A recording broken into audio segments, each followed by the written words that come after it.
let's see. It's on board docs. It's on board. Yes, Colton, if you can hear me, are you going to run the presentation, or should one of us log in and advance the slides from here? It's entirely up to you. You tell me how you would like to proceed. He can run it for me up there if he can get it up. Yep. That's fine. Yes, he can. He can do anything. And can Bill hear us? IT magic. Is he? Yeah, Bill's here. Yeah, He said he was able to log in. Bill, would you just check in and make sure you can unmute yourself? Can you hear me? Good. Yes, sir. Thank Thank you. you. Yes, sir.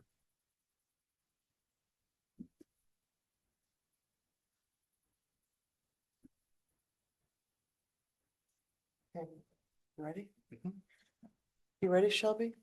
Okay, thank you. I'm just gonna open the meeting and then you folks, then I'm out of it. I'm just someone in, then you decide in your chair, okay? That's okay?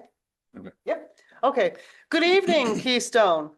It's 6:01. We're opening up the curriculum committee meeting for Keystone. And item A2, election of committee chair. May we have some nominations from the committee members, please? I nominate Manny. We have a nomination for Manny. Do we have any other nominations for committee chair, please? Nominations closed. We'll do a roll call vote. Roll call vote for Manny, just from the committee members from the board, please. Miss Bohart, Yes. Mr. Rodriguez, Yes. and Dr. Baldino. Yeah, Chair is now Manny. Manny will take over the agenda. All right. So I just.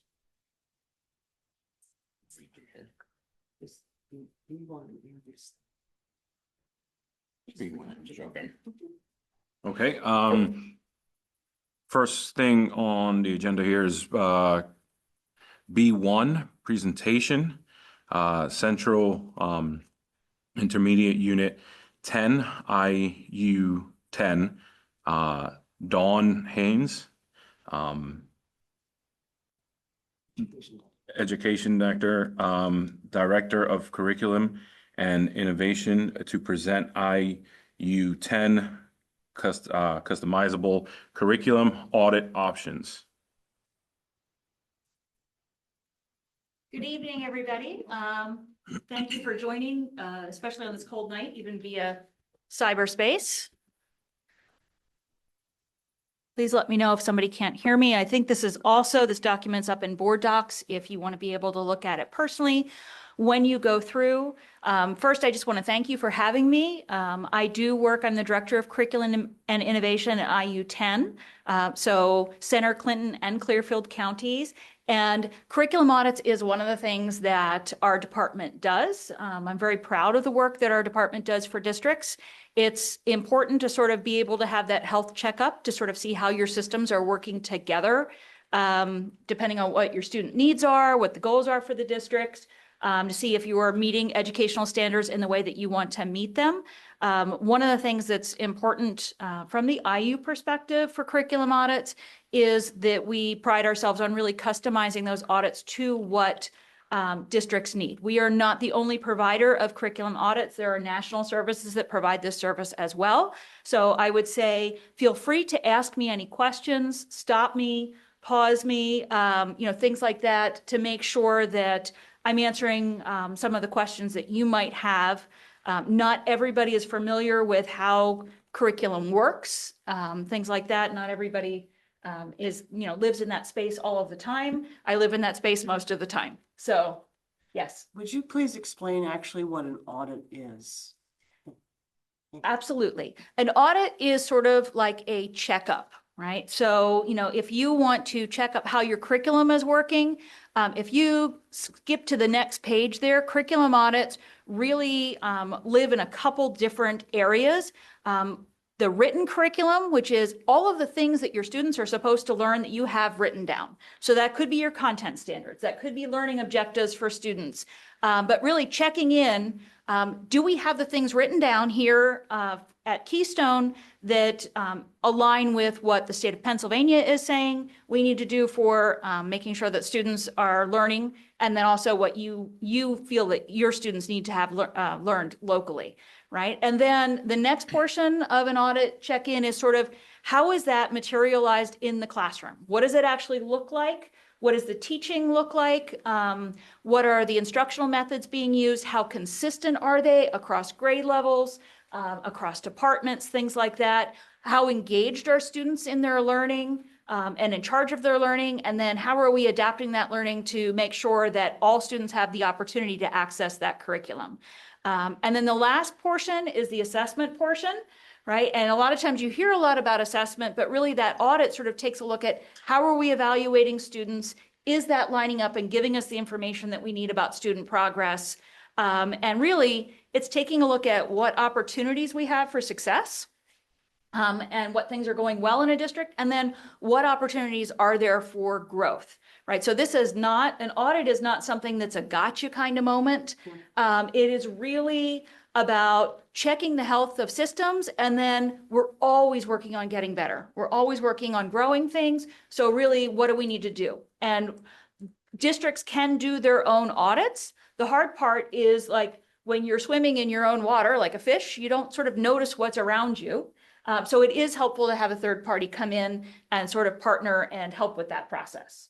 But really, your audit can go any direction that you want, depending on the questions that you might have about the services that you're providing for students. So some districts are only going to focus on, do we have written down what we need to have? Some are going to be taking a look at what does that instruction look like in the classroom, and then what are the assessments, and then most often there's some combination of how do all of those three pieces work together. So it depends where your district is, what questions you might have as to where you might want to go with an audit. It could be in one subject area, it could be in multiple subject areas. So that sort of gets you started. Does anybody have any questions? Yeah, I have a question. The way you do the audits and stuff, is there anything in here that you can provide? Because I'm assuming you do this for other school districts and things like that, right? We do. Okay, so is there any way that you can provide any comparisons to see what works best for other school districts, or things that might, kind of help us? Because the audit's nice to tell us what may not be working, but is there anything that you can provide that helps us figure out how we can fix that now? So we identified the wound, now we have to close it up. So Yeah. is there any way to do that? Do you guys offer that with the audit? We do. That actually comes as part of doing an audit process, right? First is sort of the investigation of, what do all those pieces of data look like? At the very end is sort of the wrap up or the action step plan and recommendations. So if one of the things you're looking for, you're saying, find me aspirant school districts that look like us, that have similar demographics, similar sizes, that are doing well. Like, what are some of the practices that they're doing? Absolutely. That's something we can look for. Also, evidence-based practices, that other school districts that are using that have similar demographics, other programs, things like that. That comes sort of in action steps and recommendations. So that's a big piece. It's important to have that kind of closure to an audit and recommendations. It's up to the district as far as what they want to invest or next steps going forward. But, it would be like having assessments and then not doing anything with them, right? So you need to make sure that your audit is actionable, and you've got recommendations for going forward.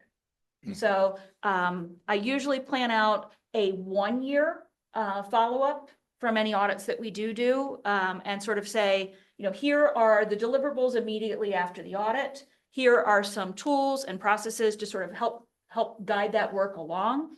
And then we sort of plan out a 3-year, what student outcomes should we be seeing, or are we expecting to see based upon these changes if we make them, right? So, as far as if we implement certain professional learning or new programming or make switches to the way we're delivering instruction, what should we be seeing 3 years down the line? So if that helps. Okay. Yeah, good question. So if you just advance it, there are just a couple slides here about what IU10 does. As far as subject area experts, I have a really good team. All of them are trained in audit procedures and processes as well. So, some folks, when they employ our services, use only our team. We also have confidentiality protocols. If you have a larger audit and you want to keep audit prices reasonable and keep prices down, we do mini audit trainings for folks from other neighboring districts. Should you want that extra people power, and bring other folks in. They are sort of, they're trained on audit protocols and procedures, and they also sign a confidentiality agreement to make sure that your data stays with you as a district. And we have done audits. I included just 2 samples sort of at the end of this that we did for districts last year. One was a K-12 just in one subject area. One was in all 4 core subject areas, K-12. Both of those districts had different purposes for their audit and different depth and scope. But that's really sort of up to you as a team, what you would decide would be important for your team. So, it can be something as small as a singular school. It can be district-wide. It can be, we're looking for particular skills. There are things that we want to make sure that we have included here. Like we're looking for how effectively is universal design for learning embedded K-12 across the district. How consistent are instructional strategies from elementary to middle to high school? What does digital literacy look like? It can really be, sort of tailored to specific questions that you might have and already working on. I highly recommend that when you're building an audit, take a look at school plans, building plans, comprehensive plans, and make sure that you have some alignment. Make sure that this work is helping drive what you have in your comp plans. If you click forward for me. It's, again, important that it aligns with the district mission. Right. So just and then it has that outcome of the only reason we are doing this kind of work collectively is to make sure that we make student outcomes better for students as we move forward. So you can click forward for me. As far as that insight going forward, who you engage and at what level you engage folks, you could be taking a look at your larger data sets, your PBOS data, your benchmark data, your Keystone data, those kind of things, or you can go as granular as, let's take a look at what does assessment look like in the classroom across all of our biology classes. What do those in-class assessments look like? So it depends on the level and depth that you want to sort of take a look at for looking for strengths and weaknesses within your curriculum. You can talk with, we've done focus groups and surveys with teachers and staff and administrators. That's usually a given for districts, but also with community partners, families, and students. It sort of depends what kind of viewpoints you might want going forward, right? So also depends on the questions that you want answered. So if you click one more forward for me. I actually have a question, but more towards Mr. Redmond. The classroom assessments, do we know if, like, I know the principals usually sit in classrooms and kind of do assessments and stuff like that. Do we know how many of the, I guess, schools are following through with those assessments, and are they actually, and how many do they do a year, I guess? Depends The on what you evaluation. mean by assessment. So if you're talking about assessment of teacher practice, Mhm. every teacher is observed and evaluated every year. Okay. And then depending on the outcomes of those evaluations, action is taken by the principal. Worst case scenario is that teacher is put on an improvement plan and they kind of work through if there's a huge difference between what we expect to see in a classroom, what's happening in classroom, then it can be as bad as an improvement plan to help that teacher change practice to adhere to what we know should be happening in the classroom. Okay. And is that taken into consideration with your audit and Yeah, it absolutely can be. Our district that was taking a look at one subject area, K-12 last year, that was one of the requests, is when we looked at what's actually being taught, what are our principals seeing versus what did the audit team have an opportunity to see? Do those things align or not align? As far as data captures. So yeah, absolutely. All right, cool. So that's one of the things when, if you would want to go for an audit in a particular subject area or across subject areas, would sort of sit down and work through what are some of the data pieces that you want to use to sort of help you get those answers. Depending on the questions you're asking, it may be different data sources that help you get there. Right. We are looking for, when we do a data analysis, we are looking for your areas of strength. Right? Because you might have something that is happening at the high school level that doesn't happen at the elementary level that would be extremely effective. Those kind of things. Teachers don't always get the opportunity to talk across grade levels or in departments as much as we would like them to. So, this can sort of highlight some of the good things that you're seeing, some of the learning activities that you're seeing across the board. Areas for improvement, right? So there might be opportunities for growth. So we're taking a look at, are there places where there are gaps? Content that we might not have covered. I mean, just STEEL standards alone, all of those kind of things. Folks have some gaps coming up. Are there things that are practices happening in classrooms that maybe don't engage students in ways that we want? And how do we help realign some of those kind of things? And then the biggest one for me is, what are the opportunities for innovation, right? As a school district, you probably don't want to replicate what you do. You want to continually get better. So what are some of the things that you can do to innovate for the future, right? That could be taking a look at how many students who are here, at Keystone Central now within the district are off to a charter school or a cyber charter school. Can you bring them back?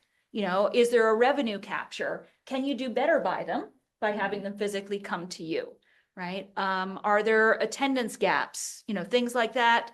That you're seeing, are there particular targets for populations of students that you might be able to get access to different levels of courses, things like that. So all different possibilities. I have a lot of districts. I worked with a large urban school district 2 years ago to really take a look at how they can get students back from cyber charter. Because there's a lot of money that goes out the door, and it's not proportional to the operations of your school district when students leave. I was just talking to somebody about that too. Go ahead. No, go ahead. Okay, can you go a little more in depth about that one, or is that sort of personal that you can't, or because there's the outcome, how long ago was it, anything? Because that's a problem. It's been Most since schools. COVID, up until last year. And I mean, full disclosure, I don't think they would say it's any secret. It's Pittsburgh Public. But really they had students that were out of the district for a long time. And then they didn't return. They went through multiple cyber charter schools. And then when and if they were returning back to the district, their skills really hadn't improved since they left. So there were larger remediation things that the district needed to offer. And it's a lot of staff members' time. It's a lot of frustration. It's frustrating for students to jump around and not feel like they're succeeding with their school. So we really took a look at targeted engagement efforts for those students to say, we've noticed that you haven't been successful. Why don't you give us a try as a district? And here are some of the programming and things that weren't in place when you left that can help make sure that you're successful. Because if you're not learning well with folks in front of you, it's really hard to do that independently at home. Especially if you have other learning needs and challenges, that extra human layer of support. And a lot of times when folks talk about their own district or their own school, they really feel that their teachers care about students. That connection is there. It's just we don't have the opportunity to advertise like a cyber charter or a charter school would sometimes. So how to get that messaging out to parents and families that this is a good place to be, and that students have a better opportunity to be successful on site. So that was some of the messaging campaign that we did. We did a lot of work on attendance, and really talking about what does it mean to regularly attend school, and take a look at why were students not attending, was sort of a huge big piece of their puzzle. So Is it too soon to see any results, or do you have anything to? I mean, they were just looking at even every 10 students that we get back. What does that equal dollar-wise, for them, and that allows them to keep teachers, things like that. So they are keeping track. They've had hundreds of students return. And the goal was to keep those students who are returning to stay with them. Yeah. So, I mean, that's just depending on the challenges that your district is facing, like that could be an area that you sort of take a look at. But, there are a lot of opportunities. Great. So, okay, the next slide up there is just sort of what does the cycle look like for a curriculum audit? So if you click on the next slide for me there, really it's sort of your committee sets that, why do we need a curriculum audit, right? It could be help, we're drowning. It could be we need a tune-up. It's just we want to check in and see how we're doing, right? And that it could be all of the above. Depending on different areas, but what's the area of focus that you want and what are some of the questions that you might want to ask, right? Usually what my department will do is we will sort of build out a good, better, best recommendations for an audit, right? And you could take that to anybody and you could say, you could price it out on give me your good, better, and best. We usually come up as pretty good on price just because we're efficient team at it. But there are next steps sort of going into what artifacts do we want to collect? What data do we want to collect? And depending whether it's written, taught, or tested, the protocols for how we deal with that data is really important because that stays confidential to your school district. Your audit report comes back to your school district. That is a confidential document. Your superintendent, your curriculum team can sort of decide how that information is messaged when we get to the end. We do what I call a data dive or an alignment, and sort of take a look at, where are we in each of those areas? We do a gap analysis, look for, data inequities, and then also look for strengths.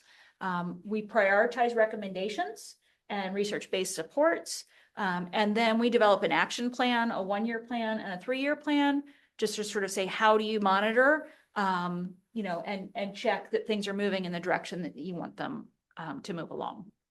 So, as far as what we actually take a look at, if you skip to the next slide, some of the common asks, we're taking a look at, when we're looking at the written curriculum, we're taking a look at how do things align with the standards? Are there things that we are not teaching a lot? Are there things that we're teaching a little? Where do things get introduced versus practice versus mastered? Looking along a continuum, whether that's through one school year or whether that's over multiple years, so that if you have students with skill gaps, how do we catch them up? And then also sort of taking a look at, like, where do all the curriculum framework pieces fit? Those kind of things. We look at, are the learning targets clear? What are the performance expectations for students? Do you have the rigor and relevance that you want to have in your curriculum? Do things make sense horizontally? Do things make sense vertically? Yes. I'm sorry, quick question. Sure. So with this, does your audit also look into how the curriculum and the learning materials being delivered?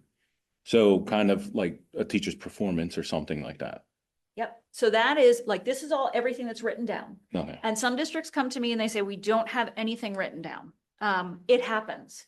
Funding challenges, changing team members, things like, they're like, whoops, we forgot to write what we were doing for math and algebra. We need that now. We don't have those pieces. Or there's so much that's written that teachers really aren't sure what to follow. So we just sort of take a look. At those things. There are extra supplemental services that we sort of provide. Like if you need curriculum writing teams, we can go above and beyond for the written piece for what you need. But most districts have at least some framework for the written piece. If you go to the next piece, that answers your question about what is being taught in the classroom. So if you click forward one more slide for me. I love having somebody that clicks slides. I'm just saying, it's wonderful. So what we do is we establish walkthrough teams. So we make classroom visits out to classrooms. And there are usually, we have a protocol where we send 2 folks out together. When we're capturing data, we take a look at, are we capturing that data in the beginning, middle, or end of a period? So that we can sort of take a look at, what do things look like? Does it align with what's written in the written curriculum? And then, does it align with lesson plans? Does it align with principal observation data? What does the student level of work and engagement look like in that classroom, right? A lot of times we will pull students and ask students in a focus group, like, what do they love about some of their classes? What do they not love about some of their classes? And, really trying to get representative samples of teachers in content areas, samples of students, right? Because, your math whizzes are going to love math. But there are going to be some students who find math challenging who maybe don't love math, and it's really important to hear from them too. Right? So taking a look of that kind of stuff, how aligned our classrooms across the board? Are we seeing completely different things in every single 4th grade classroom that we go into? Or is writing being taught completely different? Or is everybody sort of tightened up on the same skill? There might be an individual teacher twist on it, but we're basically teaching the same skill. And sometimes things pop up, you're like, oh, that's not what I expected, right? So things like that. And then how much time do we spend on things, certain pieces of the curriculum? A lot of times if you have an ELA language arts curriculum, especially with the younger years, it's a little more scripted as far as time. Are you spending 40 minutes on phonics in 4th grade? We probably wouldn't want to see that, right? But are we spending that amount of time of instruction engaging students when they're very beginning readers in kindergarten and 1st grade? That's awesome and appropriate and aligned. So, just sort of taking a look for what we see there. Yeah. In your experience, have you found that when you have grades, we'll just say 4th grade divided in 2 or 3 different school buildings, and let's say the curriculum is pretty much the same, but it's being taught very differently in those different buildings. How do the teachers, generally speaking, how do they feel though about, getting more in line and doing similar things versus being more independent? I mean, how do you work that? Yeah. Well, every building has its own culture. Sure, And it's that's really what we, important that's what we to have. respect that culture of buildings, and that's okay. That's what I say, like a building is putting its own twist on something, or a teacher is putting their own twist on Yeah. something. But there are some non-negotiables in your curriculum, like you have to do this. Some examples are, I had one school where we did baby chicks. Baby chicks happened in science in kindergarten, in 1st grade, in 5th grade, and 6th grade. Baby chicks didn't need to happen 4 times. Right? So there was a discussion of who's going to take this, when's the learning most appropriate for students, so that we don't have time to duplicate things. If you talk to all of your teachers, that's the one thing they're going to tell you, is there's hardly enough time in the day to get things done for students. Right. Right. So some of it might be having that discussion. A lot of times folks across schools don't talk to each other as much as we would like to have, maybe there's 1 or 2 opportunities a year for everybody, especially the larger a district gets, for schools to talk amongst how they do something or why they do something a certain way. Another example would be kindergarten and literacy. I was working with a literacy team. I brought together students from different classrooms for an intervention. Every student had a different motion for the sounds that they were making for the phonemic awareness lesson that we were doing. So we had for cat and we had for crash, which was not a great example. But, we're trying to come together, and we said, wait a second, if we all use the same alphabet, if we all had the same motions, it would make it easier for all of the kindergarten teachers. It may not be your favorite, right? You might have an alphabet that you love to hang in the classroom, but if we all had the same reference, it might make it a little bit easier for students. And then when they go to 1st grade, they don't need to learn something new, and 2nd grade learn something new. So having that academic language consistent, or having some non-negotiables in your curriculum, and that's where your principals are a super big help. They have more opportunity to talk, right? And sort of say like, okay, when we're going in and looking, we need to really reinforce, teachers, you're doing the right thing when you're taking this piece that's written and you're reinforcing it and making sure that they're seeing it. Those are great examples. Thank you. Sure. If you can't tell, I love doing this. I could sit with you for hours, but I'm gonna try not to. I love doing this. So, I and it's love just, curriculum. there's never been one that I've done that's been the same. Sure. But it is all yielded outcomes where districts feel like they're walking away better informed with a plan to be stronger. So That's lovely. that's, that's what's really pretty cool. One of the things that's sort of interesting, the last thing under the supplemental services, and sometimes I'll do this with principals, is just a daily student experience, like for cohesiveness. So they choose a student to follow throughout the day. And it's really sort of cool to see what happens when a student gets off the bus, what happens in their first period class, what happens in homeroom, what happens when they go to their different classes throughout the day. How different are those expectations? So you might do something like that for PBIS or MTSS systems, but really, like, what does it look like? So depending on the questions you have, do you want to go down to the individual student level? Do you want to look at something larger? It can look pretty different, and you can include like multiple layers. So just fun things. And then the last one, if you click on the next slide, is just sort of what we do with tested curriculum. It's a lot of crunching behind the scenes, sort of taking a look at all of your big state assessments that you do. What do keystones look like? What do they look like historically? What do they look like across certain subgroups? Within those subgroups, who grows the most? Who's responding to the instruction that you have now? Assessment history just tells us a lot about the health of the curriculum system in general, right? And sort of helps us sort of plan for, if there are structural changes, what might some of those structural changes be? So like, are we actually testing some of the things in the classroom that are helping us with state assessments, but are we actually testing some of the things in that classroom that help our students with bigger questions other than just our statewide tests? So are we really building the kind of students that feel empowered to go and do what they want to do after they leave us? Are there gaps that we're not testing that we need to know about? Are there the things that we're not capturing? So those are sort of some of the things that you can ask when you go through an audit, and it's really up to your team as to what you want. So did that answer it? Oh, beautifully. Thank you. Okay. If you click on the next slide there, it's just, we have a commitment as a team when we come in to make sure that we are using evidence-based approaches. We are working from that evidence. So we're using your artifacts and walkthroughs, and that's why there are always two folks that go in if we do an in-classroom observation. Sometimes building principals, administrators, teachers want to be involved in that audit. That's completely up to your choice as a district as to who you would like involved. Anybody that's outside of our team, I bring in and I do some front work, some training with, so that we sort of have a unified fidelity approach going forward. As far as maintaining transparency and communication, we have sort of a shared process of, here are the documents, here's where they are in process. And then I built sort of out of an audit timeline for you, like here's when you can expect X, Y, or Z. Usually communicate with curriculum committees and then also with superintendents, just sort of saying, here are your deliverables, here's where we are, here's what we're finding, like immediate pieces. And then if you want to flex things as we go through, that gives folks sort of an opportunity to course correct if they want.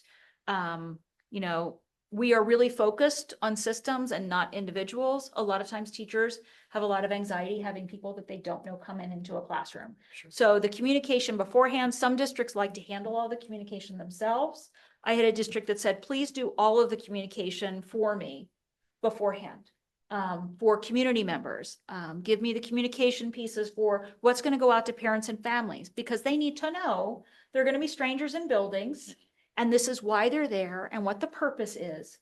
Because when their child goes home, they're going to say, guess what happened in my classroom today? There were like 3 people standing in the back with the clipboard, those kind of things is important. And then messaging to teachers. Here's the why of why we're doing this. Here's some of the big questions that we're looking at across the board. We are not looking at just what's happening in one classroom with one single teacher. This is really about the health of a system. And, even if folks do feel like they're struggling with something, new curriculum, new materials, those kind of things, we're looking at how do we design supports that help them be as effective as possible. So it is definitely not a gotcha, and that communication is super important. We use both qualitative and quantitative data. So that's when we go through, and there are a lot of things to pick from. So you can sort of take a look at like how you would interweave those. And then it's always the iterative process towards continuous improvement, right? So how do we get better at this? Not a one-time thing, not something beautiful that you put in a binder and put up on a shelf, those kind of things. So, and then if you click to the next slide or two just has, what are some of the questions that you might want to ask? So, as a curriculum committee sort of sitting down, what are some of the questions that we would want our audit to answer? Are there areas where you've got butterflies in your stomach and you're thinking things might not be quite right? That's okay. Like there's nowhere to go but up. So are there specific content areas or grade bands that you want to look at that are high priority? A lot of times I've worked with CSI schools across the state, which is the School Improvement Network, and a lot of times they're going, we have a lot of things that we want to work on. Help us focus on what do we need to focus on first, and then 2 years down the line, then what do we focus on? Then what do we focus on? Because otherwise it can be overwhelming. It is. We can't do all the things well all the time. So like, what are your highest leverage areas that you would want to take a look at first? And then how do we sort of make sure that we're transparent along the process so that folks aren't surprised, that they feel relieved when things come, like, okay, help is coming. Here's the plan. My district cares about me. They care about our children. Where do we want to go? So, and then there are just some additional, on the next slide, there are just additional questions that you can sort of ask. So if you're thinking, okay, taught things, what are some of the main questions that I might be asking? Access, what are some of the questions like, how rigorous are things across all of my geometry classes in sections? Does everybody get the same thing? Are they all moving at the same pace? Are there learners that aren't responding that you really want us to take a look at? Are there certain groups of students that might be experiencing more challenges that we need to make sure that we are really, taking a look at the supports for? So, there's a lot there, and there's a lot to consider. And an audit is not something that is immediate. I had parents and families that contacted me for the last audit that I did. The district invited any and every parent that wanted to be part of a focus group into a focus group. Oh, like an open house. Sort of like an open house. And it was Great. amazing. It was really sort of amazing to sort of see who came out of the woodwork, and they were a little concerned. They said, well, like, what if folks come and they just have complaints? I said, that's great. They come and they just have complaints. Yeah. We need to know what some of those gripes might be. And really they had responses all across the board. But sort of, just sort of take a look at what's going to be helpful to you structuring forward. How do you want it communicated? Those kind of things. Okay, so if I think help me to understand this. So district hired you to come in to help them focus on what to work on, and then you held the open house, or you held the open house and then you already had a plan though? We had a general audit that we had set up. We said, we're going to look at mathematics K-12 across the district. Okay, And if you go to the next page there, I can Oh, sort of show you some of the things that they were working on. It's district number 2. So we were looking at K-12 math district wide. They wanted to look at what's the written curriculum look like? What's the taught? What's the tested curriculum? They wanted to make sure that they had parent and community engagement in that, because they had a lot of phone calls from parents and families saying, middle school math does not look the same as when I went through middle school math. I don't think you're doing the right thing, district. And they wanted to make sure that they got out the message that they were talking about this, and how were they communicating it? How was it being interpreted? How were their students experiencing math? Did they love it? Or was it something where they were losing interest?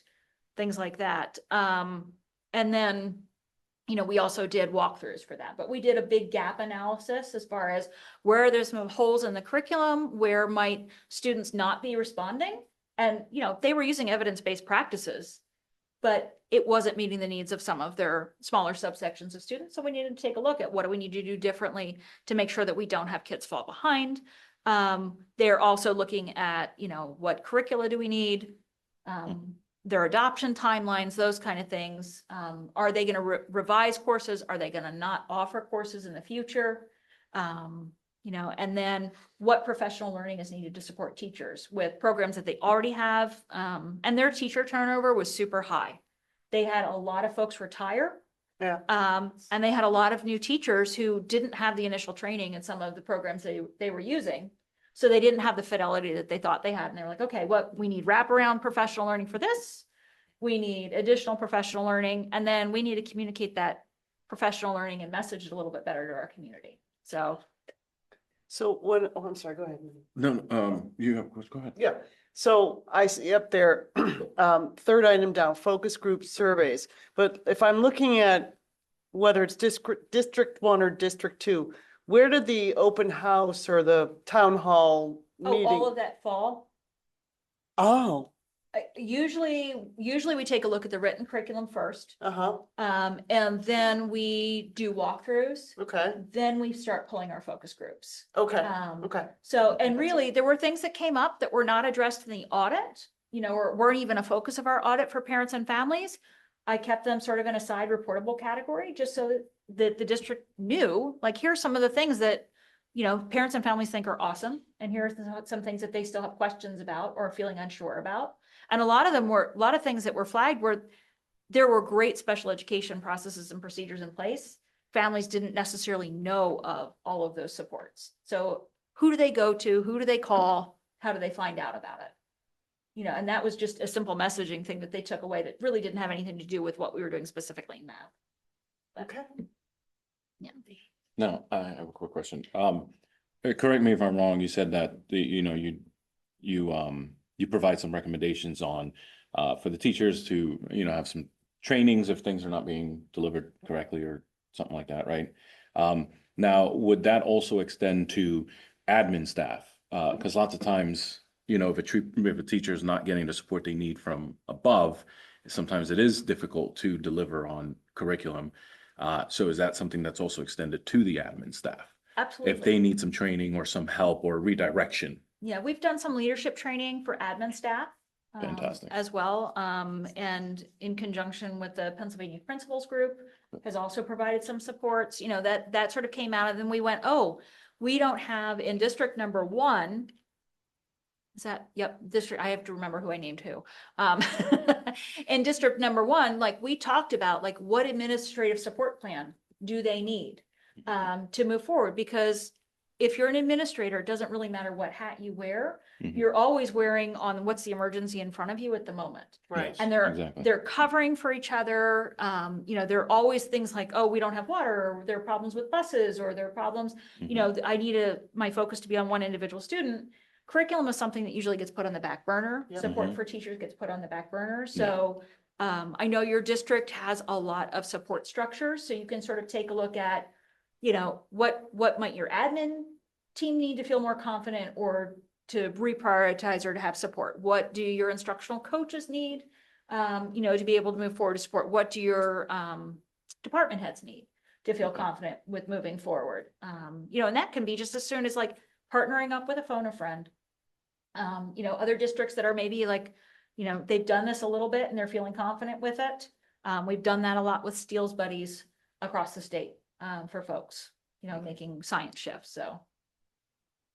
Yeah, but you guys have a lot of internal support structures that you could sort of leverage. Mhm.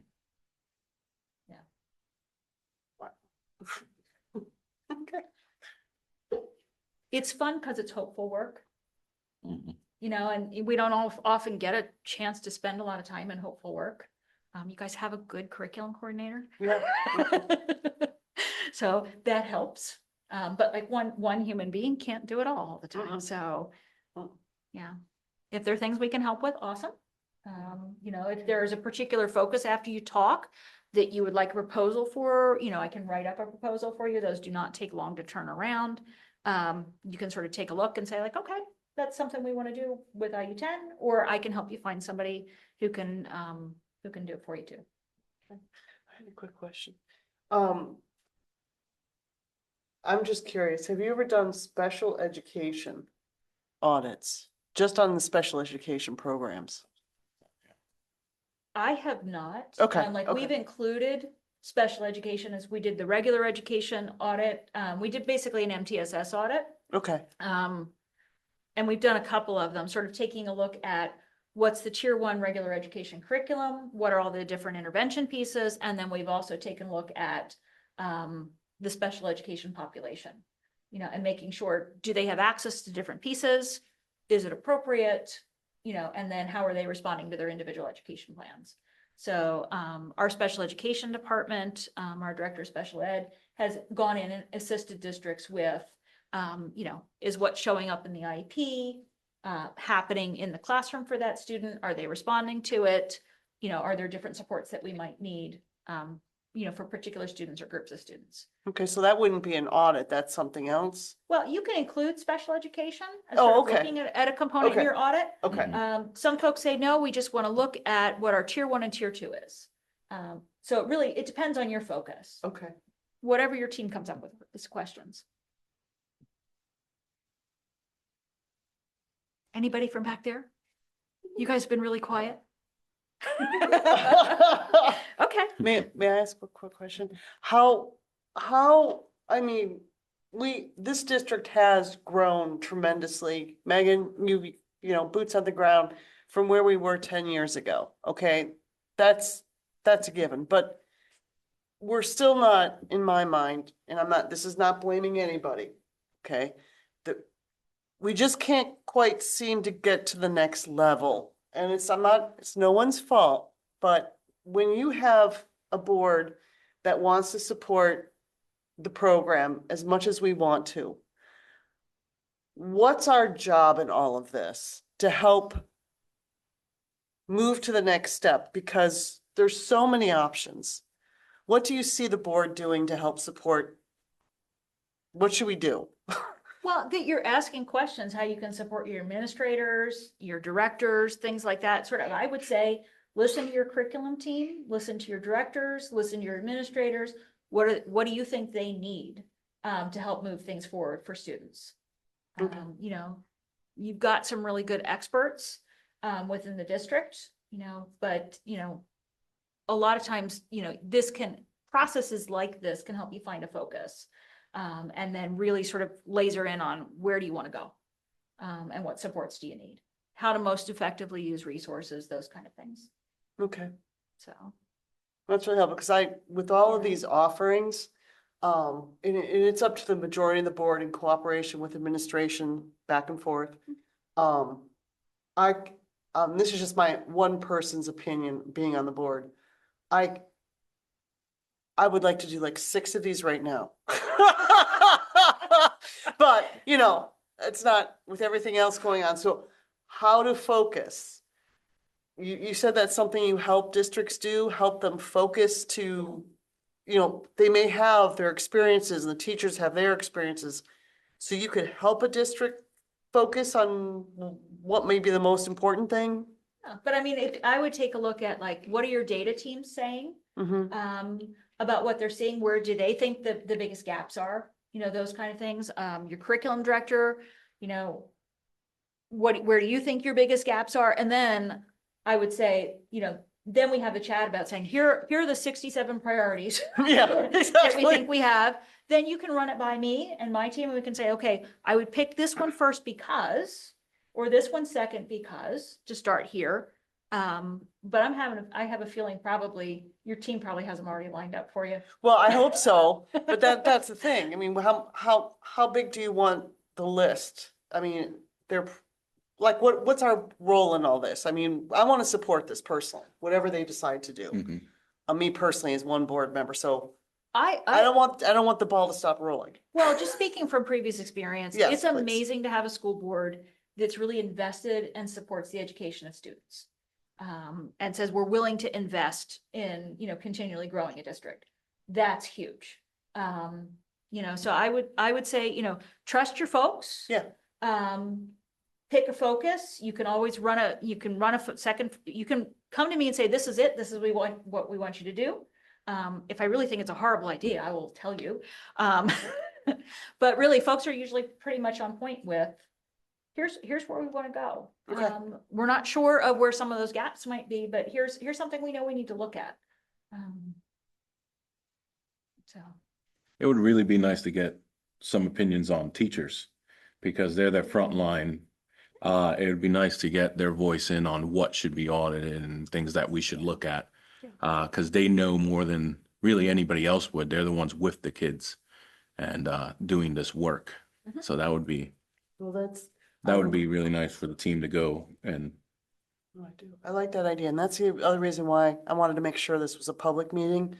So then anyone can go back and just watch the presentation if they're unclear. And I thought your presentation was fabulous, Dawn. It exceeded my expectations when we first chatted.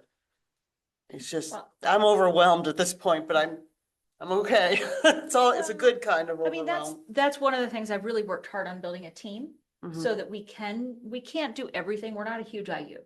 So, I'm not Chester County. We can't do all of the things. So my job is to, help make connections where I can. Okay.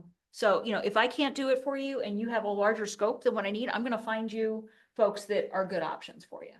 Okay.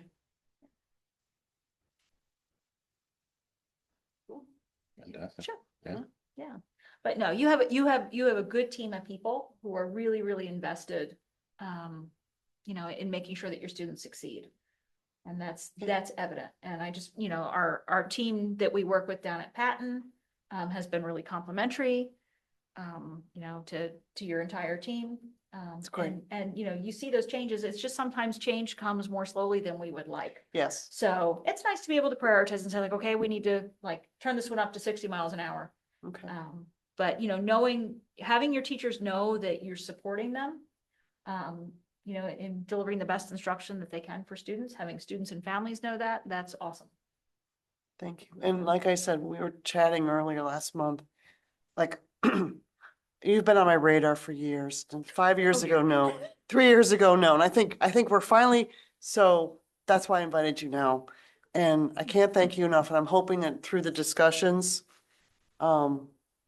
someone will be in contact with you, or whatever the committee decides, what the full board decides, but like I said, I don't want it to all of a sudden be July. Mhm. I mean, that's how I feel. Yeah. Okay. Well, absolutely. I'm always happy just to chat, so it doesn't need to be a formal thing. But thank you guys for having me. Thanks. Appreciate it. Thank It's you good for to see coming. you. Good to see you. I have to look up your letter before I leave. Yes, please do, because I will do the happy dance. Yeah. Your cup was right. Thank you so I much. appreciate Oh, it. absolutely. Thank you. Thank you. Yeah. How do you mean now? Do you have a school board meeting after this? No. Oh. No No. meetings. Oh, no. No, he does have a curriculum committee meeting, couple of items here. Okay. Yeah. Well, stay Thank warm, you. everybody. Thank you, All right, safe thank you. travels. All right, I guess on to our next, B2. Oh, can I ask a question? Yeah. What recommendation do you want to give to the board? What does the committee's recommendation want to give to the board about this, or you just? Okay, yeah. this one. Oh, I guess, I did. Well, no, you just have, just, May I? please, Yeah. please. So based on the presentation, just so you know, Megan and I have a conversation about instruction at least once a week, getting into the kind of weeds that you heard about Mhm. today. And we're in this constant state of analysis about where are we with curriculum, what's going on, how are we supporting instruction? It's a constant conversation that we're having. I think having an outside voice come and look at some of our practices, I think would be really helpful. Yeah. We were just talking earlier today about some of those areas where we see the biggest gap. I think it would be great to ask for a proposal on a couple of things, but I'd like some time to talk with Megan and really kind of, you're gonna see some of this data coming up next. But as you heard Dawn say, and it's something that I talked about when I interviewed with the district 2 years ago, is that we look at where our biggest gaps are between where we are and where we should be. And that's what we focus on. And then we really get narrow on what are those areas that are the highest leverage changes that we could make to have the greatest impact on the condition for learning for students for every day. Sure. And Mhm. that's what we need to focus on. And I think having someone like Dawn and her team come in after we establish what are those really big gaps and help us kind of get really super narrow on, okay, these are the things that you need to work on that are the highest leverage things that you can change to Mhm. again improve the condition for learning for kids. I think that would be an excellent use of their time and again, get us focused on the highest leverage things. I know Megan, you and your team have been working on that especially around ELA in the elementary school and math for years, and you'll see the data coming up here, it's making a huge difference. Mhm. It's a little bit early for us to jump onto the next big thing because we're in year 2 of implementation of a curriculum that is a massive change in how we go about literacy instruction. But we're just about to the point of, okay, now we have this team running, we're pretty good with the big thing that we just changed. What's our next big hunk? Mhm. I think we're almost there. So, And I think through, I mean, there have been previous curriculum audits. In 2022, there was one, which kind of set our direction to Yeah. really focusing on multi-tiered systems of support and ELA and math. So that's where the majority of our work has been. So, and I think that's a 5-year cycle, right? You're not gonna see a ton of change, even for those of us who are impatient and want to see the change right away. It takes time. One thing that definitely sparked my interest to what she was talking about is, I think looking at particularly our older students and their engagement with their education and maybe why they're choosing other options and how to get them back is definitely an area of interest that we honestly just don't have the staff amongst us to really dive into that like we would want to. We just don't have the human capacity, the human capability to put a ton of time into that, but it would definitely be great information to have. What And would it you- also has the potential for return on investment, right? Like you spend some money to have a deep audit, and if you get 10 kids back, that's pays for itself. right. Okay, what would So you? I think, go ahead. What would you call that so they can, what would you call that? I think she called it a engagement and attendance, Okay, you- something or other. okay, So so it's we a can talk side- to her about that. So it's a Yeah. cyber charter school kid, students Correct. with. And just like what okay. is, you Yes. know, there's obviously a disconnection and a lack of engagement if kids are choosing something else. So understanding that better only serves us better. I would support that. And I Well- think that, you know, just from a human resource perspective, we don't have the capacity to do that ourselves right now. And it- So when I think about what Dawn can offer, I try to think of it as what can't we do internally? Sure. It's always great to have an outside perspective. I think that doing that every 5 years or so makes a ton of sense. Because that feedback is great. But that strikes me as something that could be done right now that would be really beneficial. Okay. Great. And I like that it's not just, here's what the gap is, but here's some recommendations on how to close the gap. Yeah. Right, so that- There you go. Yeah. So yeah, I guess I recommend that obviously the team do what they have to do to kind of put together I guess talk to Dawn and see if we can get, you know, like she said, a good, better and best package. See what we can get going with that. And like I said earlier, kind of get staff involved with the whole thing and see if we can find where these weaknesses are. You know, what I appreciate about our team that helps support instruction is that we have coaches and district program leads who can all help inform that because they see what's happening in the classroom as well as Mhm. what's happening across classrooms That's in exciting. schools. So Yeah. I think we have a good basis for coming up with. Probably at the end of the day, we'll ask for a couple of proposals for a couple of different things and then Yeah. have some options to bring back to the board. Yeah, definitely. Options are nice. Good job. Colton, if you're okay with it, I'm gonna share my own screen. Whatever works best for you, Megan. Thank you. I just feel bad having to say next. Can you give me the ability? Do I have the ability to share? Yes, you are a co-host. You are currently a co-host. Perfect.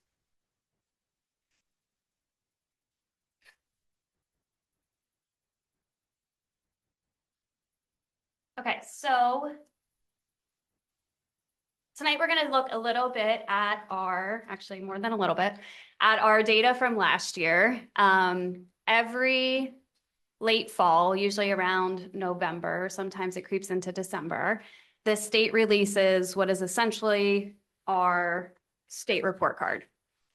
So we call that the Future Ready Index. So the Future Ready is how all school districts in Pennsylvania are measured according to the state. And it is put out annually for the public. And we use that data to analyze what our current strengths are, where our areas of growth are, in the 4 areas that are up on the screen. So we look at, and Future Ready data looks at academic achievement for language arts and math, academic growth for English language arts and math, attendance, and career standards benchmark. So we look at the PA Future Ready when it comes out, but we also give our own local assessments to kind of measure in between there, because that report card comes out once a year, and once a year is not enough to really keep a pulse on how things are going. So we also give tons of other assessments. And Manny, back to your question, I think that you had asked Dawn at one point. Teachers also, so there's tons of assessments that we give, but every teacher gives the same end of unit assessment. So when we write curriculum, we write a unit, and then we create an assessment for the end of that unit. Every teacher has to give that same assessment, but how the teacher teaches that unit, they have the flexibility. But where that sort of responsibility comes in, or non-negotiable comes in, is that all kids take the same assessment that's aligned to the standards at the end. So teacher A might do a project where they're hatching chicks. Teacher B might do it a little bit differently, but all kids are taking the same assessment at the end of the unit to show the alignment to the standards. So we're going to talk a little bit about that kind of data as well. There's 2 types of assessment data in this presentation. The first is just state assessment data. That's that one-time snapshot where a kid sits down and takes the PSSA or the Keystone exam one time a year. That happens in grades 3 through 8, as well as in high school in biology, literature, and algebra 1. So students starting in 3rd grade take the PSSA and ELA and math. Then the information on the right is the assessments that we give as a district, because the one-time snapshot data isn't incredibly helpful when you're talking about trying to make mid-game adjustments, right? That state assessment snapshot is like, the game is over, the score was 20-10, right? It's not very helpful. But our own assessment is sort of like being able to change the game plan while we're still in the game. So we put, as an administrative team, our teachers, pretty much our whole system, we put a lot more weight in the right-hand data than we do the left-hand data. The left-hand data should align with the right-hand data, but that gives us much more flexibility in the moment to say, this is where our kids are right now. So we measure, we use a tool called Acadience for K-2 in reading and math, and MAP, which stands for Measures of Academic Progress, in English language arts and math. And both of those are what they call nationally normed assessments. So it's comparing our kids to kids like them all across the nation. So it's not an assessment that we make up. It's an assessment that is given to all sorts of kids across the country, and they compare our kids to all kids. So it's kind of a nice temperature check to see how are our kids performing up against other kids in the nation. So 2 things we're going to look at tonight. The first thing we're going to look at is a little bit of just achievement. Again, achievement is the one-time snapshot in time. Kid sits down to take the PSSA. How do they do? Growth is more about how kids are progressing over time. Are they showing significant academic growth between the measuring points of time? This is not a new graphic, but if you're new to the board, this is our multi-tiered systems of support graphic. And MTSS, I think, Frank, you probably talked about this a little bit at the board retreat, but MTSS is foundational to everything that we do every day. What it lays out is the continuum of supports that all students need in order to reach grade level benchmarks and have success in ELA and math, particularly in my world. Tier 1 instruction is the instruction that all kids receive. Okay, you walk into a standard 1st grade classroom, Tier 1 is what all kids get. But we know that sometimes some students, a small amount of students, need a little bit of extra supplemental support in order to get to that end goal. So we call that tier 2, right? They just need a little bit of a boost on top of that tier 1 to reach the goals. And then tier 3 is a pretty intensive level of support. That no matter how good our tier 1 instruction is, we will always have kiddos who need an intensive amount of support to reach the grade level standard. So when they work their way through the tiers, the end goal is always the same. The end goal is for all kids to meet grade level benchmarks. Some of them will need very little support, some will need some support, and some will need a lot of support. But it's our goal to make sure that every kid gets the amount of support that they need. On the right-hand side of that triangle, or diamond, is sort of the other end of the spectrum. We also have kids who need pushed a little bit more, right? That they might need some enrichment, that what they're getting in tier 1 isn't enough because they aren't being challenged enough. And then tier 3 on that side is that we need to provide a lot of intensive enrichment for them to sort of reach their full potential. So we offer a continuum of supports, both on the remediation side and the enrichment side, to make sure that all kids are getting exactly what they need. So that's MTSS in a 30-second elevator speech. But it is foundational to what we do. In the current comprehensive plan, the one that expires in March, we had 2 main goals for MTSS. The first one is that MTSS in English Language Arts would lead to a 15% increase in the number of students who met their projected growth. And you can see we ended with 14.1% increase, which isn't quite to that 15, but it's pretty darn close. In math, we're gonna go over this is the academic achievement data for PSSA reading. So again, this is the one snapshot in time data. So you can see here, it's hard to probably see the years, but this is a trend line basically of our reading scores over time. And you have to pay attention to colors because the blue is our kiddos who are advanced. Red is the kids who are below basic. Green is proficient and yellow is basic. You'll probably notice a huge dip right here. That was the implementation of the Common Core standards in 2014. And this is statewide. So every single district in 2014, like the state averages went from in the 70s to the state averages being in the teens. And often what we see with our friends at PDE is we don't always do a ton of reflection on how the state averages are actually saying something about the assessment. But everybody adapted, everybody rewrote curriculum, rewrote their own common assessments, rewrote things to try to improve those scores.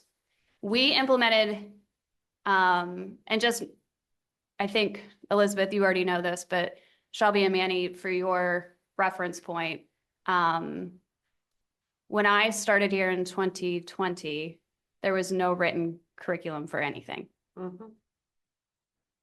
No subject area had written curriculum. And so we were getting those results with everybody doing their own thing. There was no consistency. One of my first days, I logged onto a 3rd grade meeting. I was like, okay, so what are we teaching? Like, what are priority standards? And they were all doing something different. So we prioritized and got written curriculum in place for every subject area. And so the research on that shows that within 5 years, you should start to see the results of that. ELA just implemented new curriculum for the first time last year. So we see a little bit of improvement in some of the grade levels after implementing that curriculum, but it's only 1 year. You actually expect to see it go down in the first year because it's such a drastic change. And we didn't see a dip like we would have expected to. This is the same exact thing, but for literature. Megan, Yeah. Manny, may I ask a question? Yeah, go ahead. Megan, I'm sorry. Could you go back to the previous slide? Yep. Okay, now I may have missed this. I keep getting thrown off of the internet here, but the when I'm looking at this graph, I notice it's what I find interesting is that the proficient and the below basic are curves are relatively flat. Yep. The basic was relatively flat, even from it actually had what I don't know, it took a big jump about the time you said you institute, not you, the Common Core was instituted and then Right. remained flat. And the advanced took a big dip right around that time. And then, if you're an optimist, you could say it was flat. If you're a pessimist like I am, you see a little slow drift downward. You know, Yep. can you tell me, can you give me a plausible explanation for why? Okay, instituting Common Core, I can buy that for the first year, but why, unless it's truly a destructive method and should have been discarded, um, is it continuing? Why is it doing that? So I think there's a few things. I think when you're looking at this data, and we're going to get to that in a little bit, it's always important to look at it relative to the state average. So it explains, so that drop off was a change in the assessment. So I think there's definitely some flaws in the assessment system, but that's not something we're going to fix. And when you look at our performance across compared to the state average, it looks very similar, unfortunately. Bill, I see your point. It looks very similar to the state average numbers. That it's a pretty I wasn't, I'm sorry, I wasn't trying to imply that it was a problem that we're having. right. I'm just, the question in my mind that arises when I look at a curve like this.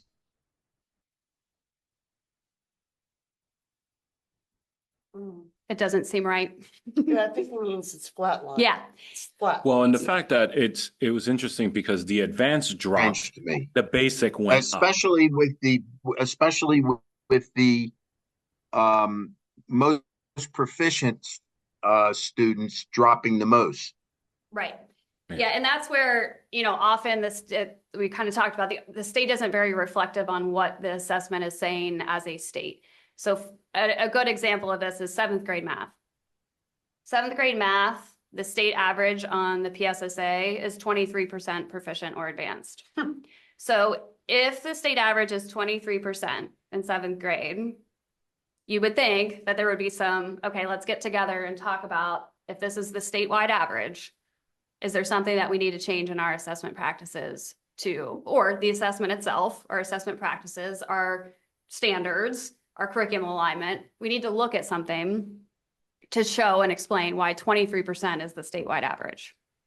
So I don't think there's been a ton of that, Bill, in terms of statewide reflection at the PDE level as to why there was that massive drop off and what to do about it. I don't think it means the standards are bad at all. I think it means that sometimes we put a lot of weight in one-time assessments that are sometimes not actually what we care to measure, right? Those state assessments are so very, very rigid and regimented and asked a very specific way. And I don't think we're always very reflective of that. Now, okay, one final question.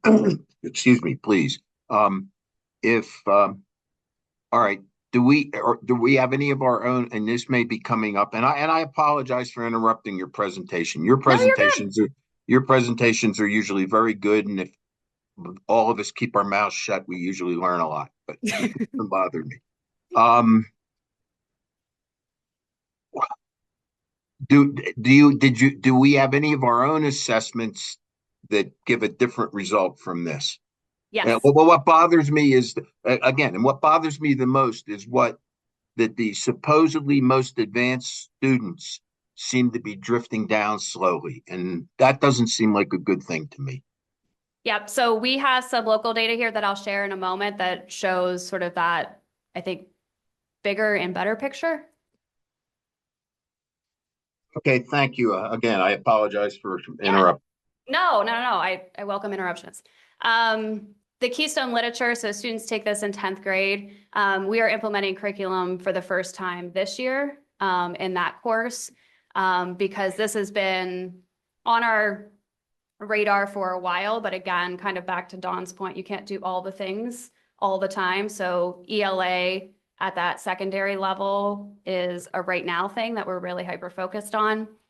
So we're hopeful to see some trends shake up that data because that has been a pretty consistently area of need. Yeah. Now, Bill, this is the data I was referring to. So this is academic growth. So this means it's not one snapshot in time. It's how students are performing over time to show how much they are growing academically. What you see here is the years are the colored bars. So starting in 21, then the 22-23 school year is red, then yellow, then green. Now keep in mind, all of this, we implemented new ELA curriculum K-8 last year. So again, we don't really expect to see drastic changes yet. We expect to see those changes 2 to 3 years from now. But what you can see is that there's some variability here. 3rd grade stays relatively status quo here with their growth. 4th grade has a little up and down. 5th grade dropped off. 5th grade is an area that the administrators and I are working very hard to address this year because we have seen some inconsistencies with curriculum implementation that we're working to coach through. He has a question. Oh, sorry. Yeah, and I think this one. Did on the last slide that you were just on, is the gap in data on the advanced, does that mean there were no advanced students that year, or was there just no data for that? Like in 24, 25. No. 1920, 1920 was the year that because of COVID, Mm-hmm. Yeah. if you passed the Keystone Trigger course, you got a non-numerical proficient on the Keystone Okay. exam. So all you had to do was pass the course and they made you proficient, but not advanced. So they didn't Okay. give anybody advanced Okay. that year. Does that Okay. make Thank sense? you. Yeah. Thank you. Yep. So that's why you see that inversion in 1920, because nobody took the PSSA or Keystone that year. So basically, if you pass the course, you got a proficient. It's a great question. So you can see some grade levels here, like we're seeing drastic growth, particularly in our middle school students, as we go across the years. And again, 5th grade is a hyper focus for us instructionally right now. And the good news is our mid-year data just came in and we have seen tremendous growth in 5th grade. So we're already seeing some results of that work, which is great. I'm going to show you that at the end. This is also another way to track academic growth. So this is the state's report on how we grow kids. And if you look, it breaks it down by grade level 4, 5, 6, 7, and 8. The top one is our snapshot in ELA in 2022. So you can see that we had some grade levels that were well below where they should have been for their growth. And then you can kind of see in 2025, again, this was just 1 year into implementation. We have more grade levels who are inching towards the green and the blue. We want to see green or blue. So again, 4th,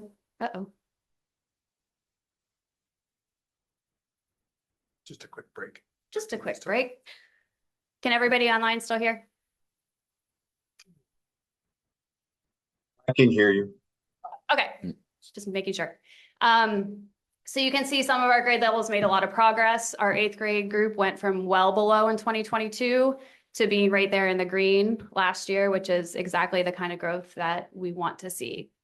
So in ELA, we definitely have some intentional areas of focus. Again, we're only 1 year into implementation of new curriculum. And we anticipate seeing this grow at that same trajectory. So that was sort of all ELA. Math, we're going to kind of go over that similar data set. So our comprehensive plan goal was to use our MTSS systems to increase math growth by 15%. And we did that. 65.6% of our kids met or exceeded their projected growth, which is fantastic. I'm sorry, Megan. Yeah, go ahead. I'm sorry, I don't remember. What grades were those? So that's a combined average of 3rd through 8th graders, 3rd through 9th graders, actually. That, because that's the grades that they test. Correct. For this. Yeah. 3 through 9, that was it. Yeah. And this is for our school. This Yeah. is not the state Correct. wide. Okay. Correct. So when you look at this graph, we are hoping this is exactly what ELA looks like in a few years, because this is pretty much exactly what we want it to look like. Because you can see that line where we implemented new curriculum. You see a little bit of a dip at first, which again is to be expected based on all the educational research. But then you see the data start to change. So important things on this graph is that the red, which is our below basic kiddos, are going down significantly. So that's that MTSS structure at work, where our kids who need the most amount of support are performing better over time. Our advanced kiddos are also going up, our proficient kiddos are going up, and our basic kiddos are kind of hanging right there with a little bit of ebb and flow. But we definitely are seeing our well below basic kids, that number decrease, which is great, and our advanced and proficient numbers going up. And so that's kind of textbook what you want to see after you implement new curriculum, is just to see that over time, things are really, really improving. I don't have that slide. Thank you. I can reshare the whole thing with you too, Manny, if it's easier. When you get after, Okay. if you can, just resend it. Yeah, to that's me. no problem. I'll just send it via Google that way. Because sometimes when you convert to a PDF, it does wonky things, That's so. Just so I have it, yeah. This is the same exact graph for Algebra 1. So high school students, or sometimes middle school students, when they take Algebra 1, take the Keystone exam, and this is our performance over time. So again, a similar story in that we're seeing a huge drop off in our kids who are below basic, and we're seeing an increase in our students who are proficient and advanced. So this is very similar to the trends that we're seeing overall in math, and exactly what we want to be seeing over time. Again, doesn't mean that we're where we want to be all the time, but just trending in the right direction. Then when you look at our local data, so again, this is the growth data that we collect 3 times a year. You can see over time how much more growth our kids are experiencing than they were just a few years ago. So here's where our kiddos were in 3rd grade. Now they're all the way up here, meaning that almost, you know, in this one, 78% of kids, 76 maybe, are meeting their projected growth, which is incredible. So you can kind of see for each grade level where we are seeing those positive trends. And then as an administrative team and instructional teams across the district, we always look at this to say, okay, something's going on here, right? And if you remember back to ELA, 5th grade was also our concern for ELA. So it's also our concern here. And we made some instructional changes this year to address that. Few things could be at play. It's a transition year for kiddos from elementary to middle school. There's sometimes a lot of non-academic factors that play into that. But you do sometimes see that in transition years, because kiddos are going from having generally one classroom teacher all day long to kind of flipping to that secondary, I'm going to go to math, then I'm going to go English. And sometimes we see some variability in data because of things like that. But making instructional changes at 5th grade this year just to address that one grade level that kind of dropped off. This is the same exact thing. This is the growth according to the state. This growth, if I had to summarize what I am most proud of, probably in my time here, is the work of our team to get this graphic. Because in 2022, 4 of our 5 grade levels were well below. So meaning that the majority of our kids were well below growth in math. And in 2025, we are all green or blue. So what that means essentially is that when they were in the red, if I'm a 5th grader, I'm coming in, let's say I'm a middle of the road average performer. If I'm a middle of the road average performer at the end of 5th grade, I'm actually performing at a 4th grade level. I lost ground. Yeah. Okay. If I'm above that green line, it means I've made more than 1 year's growth in that 1 year. So I'm an average 5th grader, but at the end of 5th grade, I'm actually testing like a 6th grader. So that's what anything above that green line in the middle means, that they're actually making more than a year's growth in a year. So I think this paints a pretty good picture of our math work, and how far we've come in this area. Megan? May I? Yeah. This is what I never understand, is when I look at the PSSA spreadsheets, and then I look at this and I still can't. That line that's going up and down, that is the average in the state score percentage. That's what I never understood. What is the line in the middle? So this is, I think probably the breakdown is achievement versus growth. Because when you're looking at PSSA performance and you're just looking at the average, right? That 23% of kids were proficient or advanced. Right. That's just achievement, right? Like, were they proficient or not? This is showing their growth over time, no matter how they performed on the assessment. So if I'm a below basic kiddo in 3rd grade, how did I perform in 4th grade? How did I perform in 5th grade? How did I perform in 6th grade? They track the kids over time to show, did they stay a below basic kiddo or did they bump up? And so this is showing that kiddos who were well below, that we bumped them up to the higher performer level, Okay, so performance this, levels. so this isn't their actual score of the test. This is just saying that no matter at what level they were previously at, they just moved up a little better. Yep. Okay, And that includes our highest achieving students as Okay. well, because I think one thing that was historically not happening is we weren't growing our highest performing students.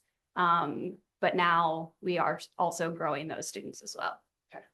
Now, you say this is the state assessment. Does any of this show the Keystone assessment at 3 times a year? Yeah, so that is this one. Oh, that's. That one is the 3 times a year.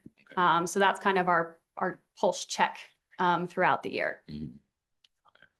And we like to use both data sets because both are valid and both are great, but neither are complete without each other. 15, 16. And it's always nice to look at multiple sets of data just to confirm or deny kind of what we're seeing.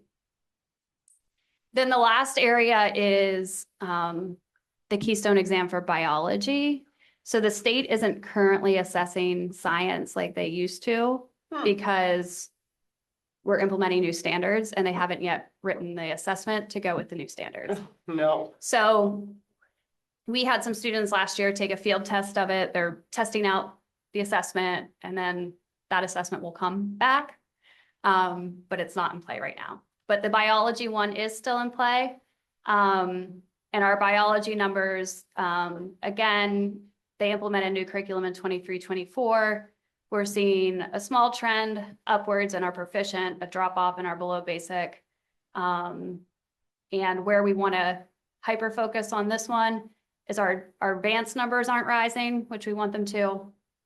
And that percentage of basic kids is going up a little bit. So often what we find, if you look at like 23-24, you can see we had a pretty high percentage of below basic kids. Chances are those below basic kids turned into basic, which is still improvement. But so often you'll sort of see an inverse relationship with those two.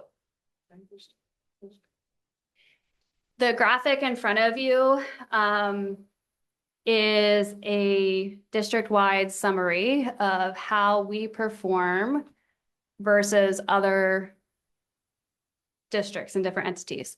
So the first ones that you see, the top row is how that's the state average for all the areas. So this is all grade levels, 3 to 8, or actually 3 to high school, combined into a district average. So when we get the PA Future Ready report card that I talked about, it is by building. The state also then releases sort of a district-wide average, because you can't find the district-wide average on the PA Future Ready. It has to be calculated. So for ELA proficiency, the state average is 49 or 49.9, and you can see that we're at 44.59. Again, sort of implementing new curriculum. The ELA growth score, state average, and you can kind of work your way across for, this is proficiency and then growth. And then the last 3 columns are also reported on the PA Future Ready, and it's attendance, the career standards benchmark, and our graduation rates. We compared how we perform against some of the other cyber charter options, just because I think it's an important comparison to look at how some of those are performing. The 4 on the bottom, you're probably like, why did you pick those? They're really random schools. And the reason that I picked those is because they are all almost identical to our student demographic. So they have a similar percentage of students who are economically disadvantaged, and they have a similar percentage of students who are special education. Because often what we get into is we compare apples to oranges, right? We all hear about state colleges' performance or comparing us to another district. But in reality, right, we have a demographic that we have to compare ourselves to, like schools, sort of like Dawn was talking about, pooling schools who are similar to us in nature. So those 4 at the bottom show you districts across Pennsylvania. This is all public data that perform, how they perform when they have an almost identical student population. So you can kind of tell from here, there's a lot to digest on here, but you can see that in a lot of areas, we're right there with the state average, or performing right there with those that are similar to us. We're very, very, very proud of our students in meeting the career standards benchmark. You can see we're already at 99.3% of students meeting that, which is amazing. Our graduation rate is above the state average. And you can kind of see here across the board how we compare to those other entities. So I think it's an important piece of information for the public. I think we often get into comments about poor academic performance, but it's important to look at how we're comparing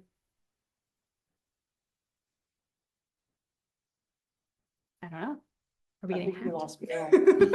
Nope. How we're performing to districts that are similar to us in demographics. I believe he has a question. Thank you.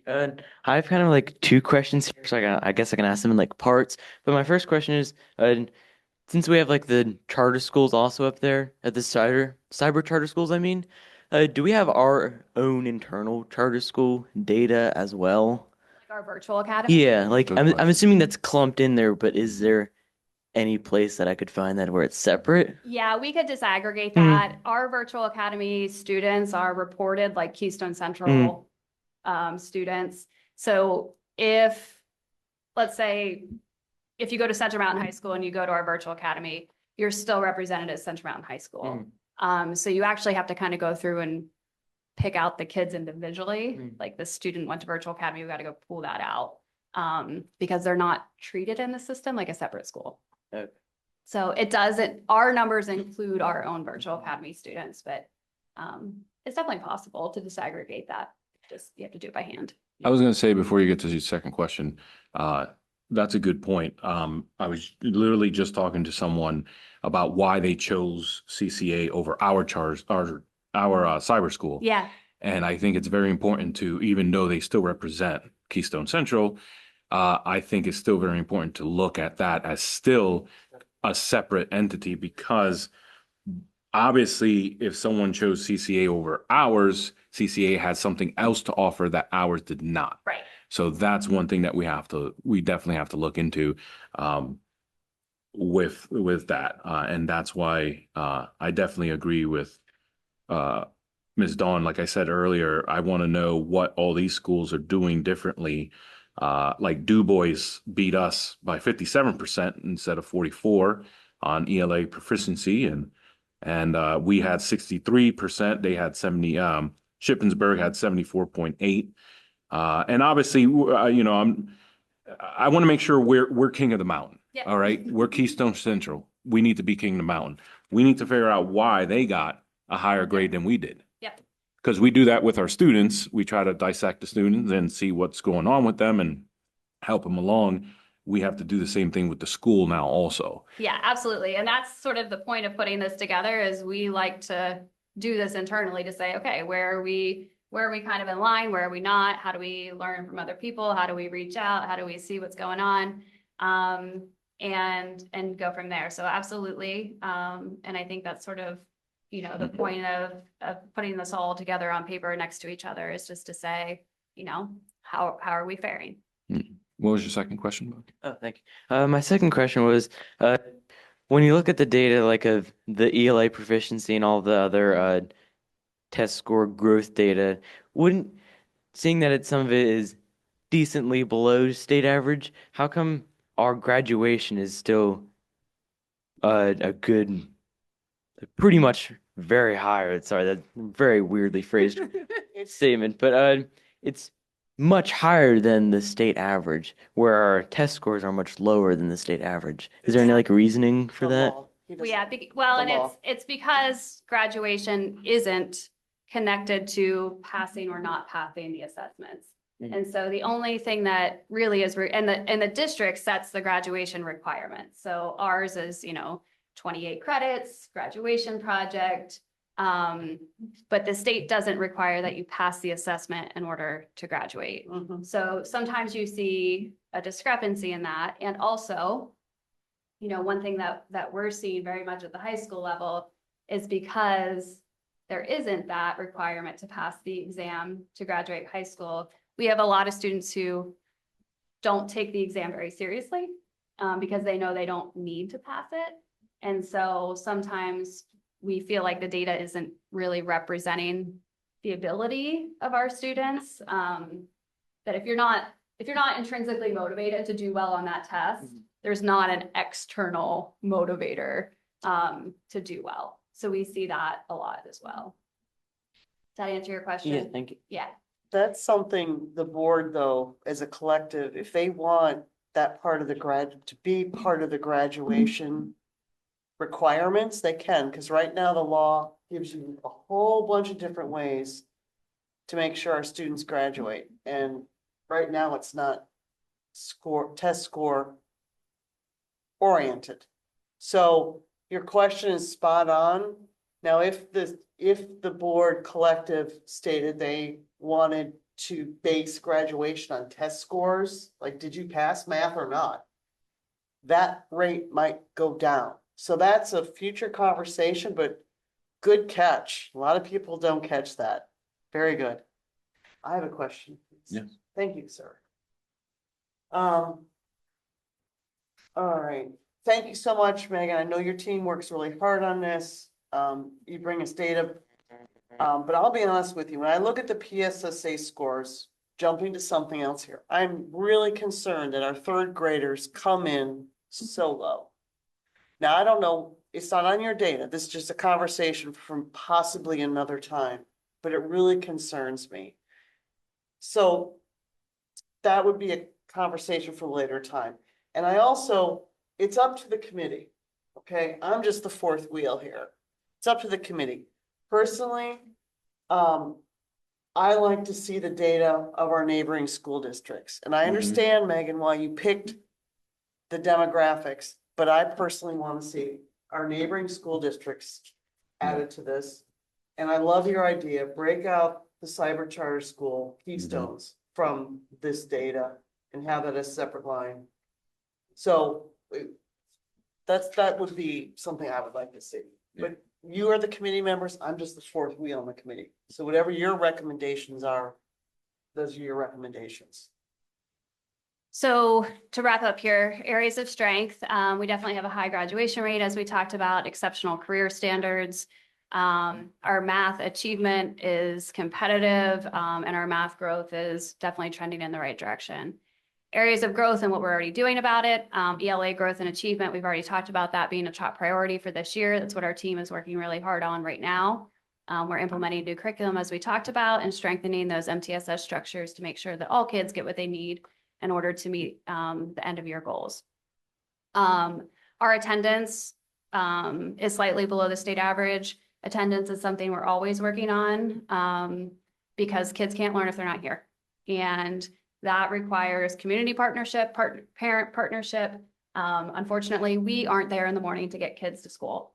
So it is a huge component to our work because if students miss a lot of school, it's obviously reflected in that data that we're talking about here with academic performance. So we're closely monitoring real-time attendance to try to put supports in place for kiddos who are missing a lot of school. Go ahead. I'm looking at attendance right now. For KCSD it is 78.8, CCA is 89.9, Reach and PA Cyber it is 62.2. How is attendance measured for online schools? So it's a fantastic question. It is not regulated. It is self-reported. And it is usually not self-reported until April. So for example, our own virtual academy students, we check their attendance bi-weekly. So if they have made progress and are logging in to their virtual courses and completing their work, it counts as they are present. Okay, If so they're missing assignments or haven't logged in, then they get marked as absent. Previously, cyber charters don't have to report it that way. They wait until April and then see where students are. And then often we'll go back and plug in all of the days that they missed. So it is very much for them. One thing that is, I think, eye-opening in all of education is how differently regulated cyber charters are from public schools. We follow very strict state attendance codes. Cyber charters do not. There is cyber charter reform regarding attendance to make it a more balanced playing field. And there's a lot of legislation in place that I think is going to even that playing field. Yeah, starting this year, the rules have completely changed for cyber charter attendance. Now they have a responsibility for checking in with students in a very different way. And I don't remember exactly what the rules are, but it's either weekly or bi-weekly. They have to have some kind of check-in with the students. Yeah. okay. That answered my question. Thank you. Yeah.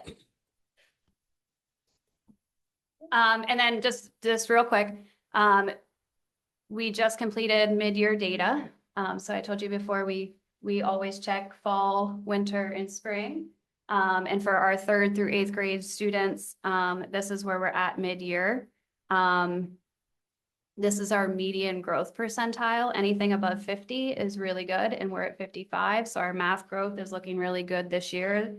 And our ELA growth is 57. Again, anything above 50 is really good. So we're seeing a lot of good ELA growth this year because we just talked about how much support and time we're putting into ELA. So we are seeing, even at the midpoint in the year, some good data that shows that we're doing the right things in the right way.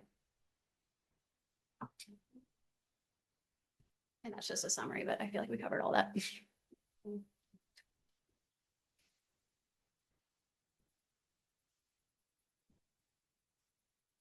Any recommendations for changes? Well, I guess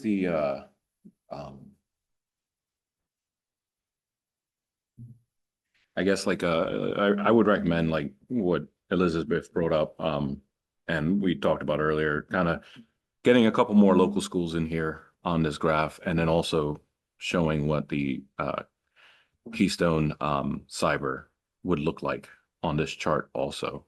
Um, that would be definitely nice to see there. And also kind of, something I wanted to, also kind of bring up is, I know it's technically not considered curriculum, but to me, it kind of goes hand in hand. Um, One of the things I've noticed, and a little bit about where I worked, I don't know if anybody knows or understands, I worked at boot camp up in Carthage. And the thing is, we offered a special program for the inmates that we were going to let back out into society. One of the biggest things that helped that, I guess, curriculum, if you would say, is the fact that we took them out of the environment, the hostile environment of big jail, and put them in our jail there, and they were able to learn better and focus on their curriculum. And the reason why I say it's not necessarily curriculum I'm going to bring up, but it still ties together with it, is I have talked to a lot of people about this, and the bullying in school, I'm sure, has a lot to do with the way these students learn. Because if you go to school and you're worried about going to school, you're not going to focus on your curriculum. So I guess I feel that the school should look at this bullying issue not only as a security problem, but an academic issue. Because if we're losing students because of bullying and kids are not focused because of bullying, then something needs to be done about it. So either something is going on with either reporting it or it being reported and it not being followed through, or something along those lines, because that's what I keep hearing constantly from a lot of people, not just one or two parents. I've talked to many parents, and that's one big issue that these students are having an issue with. So if a student doesn't want to come to school because he's afraid or she's afraid, that's a big problem, especially if we're losing students in that area.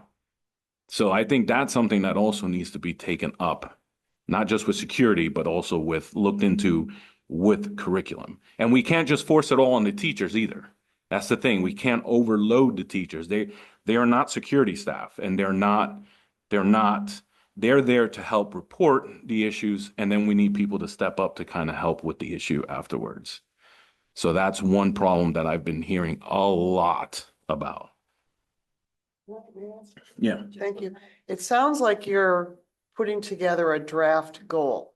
It sounds like your concept is class, like this data isn't broken down by schools.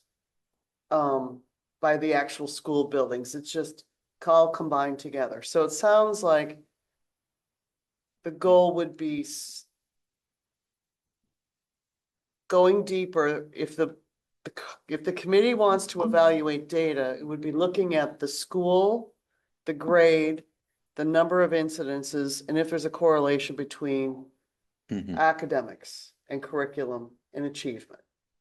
That's I do want to point out, though, that is work that is done in the comprehensive plan. So there's a behavior related goal in the comprehensive plan draft that we've been working on to reduce the overall, behavioral incidents, which directly relates to school climate and culture. And there's absolutely a correlation between feeling of belongingness and academic performance. There's no doubt about that.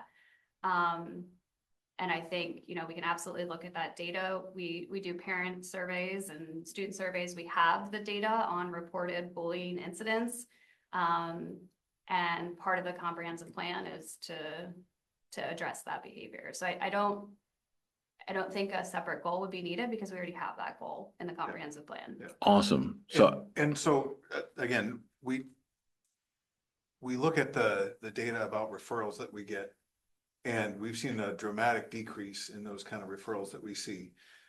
We also spend time, and I'm sure the students can speak to this, in that there's embedded curriculum, especially for our younger students through middle school, about what bullying is, why we need to avoid it, why we need to engage, and then how to report when it happens. And so we can track those reports when they come in, and we can look at, not just the referrals, but also what we did after that. It's something that we take very seriously. If there's a large number of parents who feel like we're not doing anything about bullying, I'd love to have a longer conversation with them so we Mhm. can talk through exactly what's going on and how we're looking at that. And maybe our students, if they're comfortable talking about some of your experiences, not necessarily with bullying, because that's really not what we should do in a public meeting, but some of the things that you learned in classes and what you've heard about and how to report things and what happens when you report and that sort of thing. Fantastic. That Yeah, could be and our, safety you know, and our security. Our Yeah, I'm gonna PBIS bring it up. structures But they too are, actually do audits for that.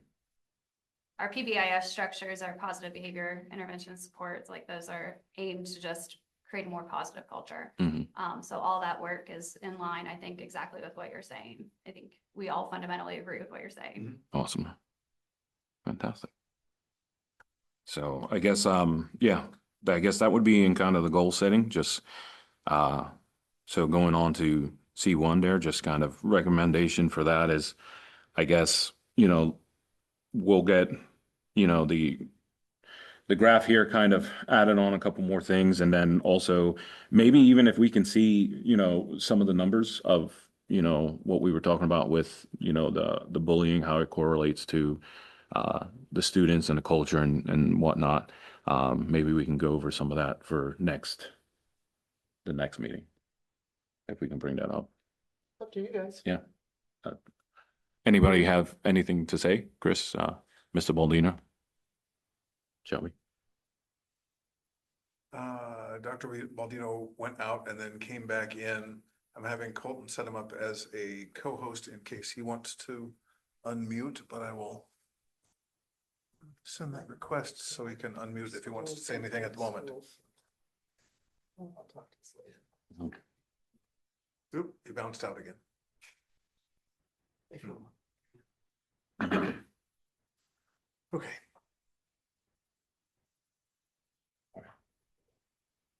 You want to you can keep goal setting for next month if you want. Yeah, sure, we can It's do up to that you. It's up to until, your committee. If it's, because it's you've been here so long, but if you want to set your goals tonight, set your goals tonight. If you want to put them on next month's agenda, whatever you want to do. It's up to you. It's your meeting. We lost Dr. Baldino. Oh, well, and so it may work to work Yeah. on goals. Yeah, at a that's time fine. when We all can do three, when that. Everyone's here in the room. yeah, And yeah, also, yeah. I think in the meantime, we are working on the new comprehensive plan, which outlines those goals we talked about. So I think it would be advantageous to see those new goals. Yeah, Share before we those set the new meeting. goals Okay. before you Mhm. maybe set something that, I think we could So probably build everything's off that. online. Yeah, we can do that. So I guess we'll just leave the goal setting for Next month. next We'll month. just table that till next We'll month. table that till next month. If that's okay with everyone. Yeah. All right. And motion to adjourn, I guess. That's Is that- you. Oh, that's me. That's Okay. you, unless anyone had. Yeah. Any other discussion? Manny, I unfortunately missed a lot, because my web connection went down, so I apologize if I'm being redundant.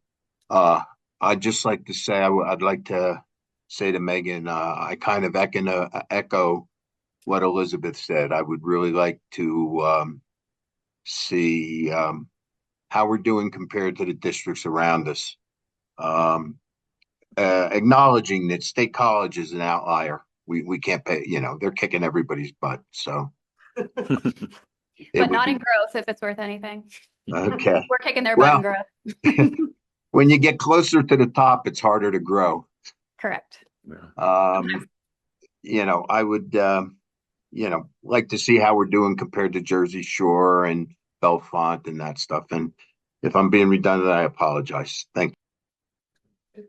No, you're good, Mr. Baldino. We were going to table the goal setting for next month. That way we have updated charts, numbers and stuff that we can go off of. So if anybody has anything else, then I guess we can motion to adjourn. Do I have a motion? Motion for Seth? I motion to adjourn. Thank you. Good, good, good. All right.